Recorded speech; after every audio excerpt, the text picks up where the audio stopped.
Un saludo para todos los compañeros, especialmente para esta fecha tan especial que es el viernes 4 de abril para las elecciones de ASCASMU.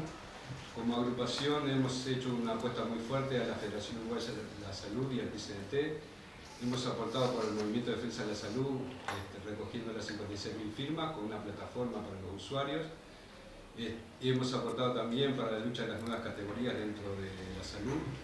Hemos también apostado a la formación de los trabajadores para fortalecer la organización sindical y junto a todo el PCNT incidimos en este periodo tan especial, en este año, para profundizar un periodo de cambios favorable a los trabajadores.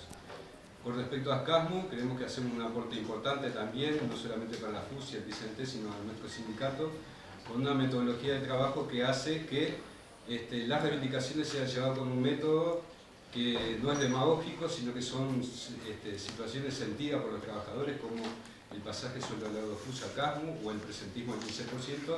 No es ninguna demagogia, se puede conseguir junto con los trabajadores y con una confianza en la metodología de negociación y movilización lo podemos lograr. Por eso nosotros te pedimos tu voto.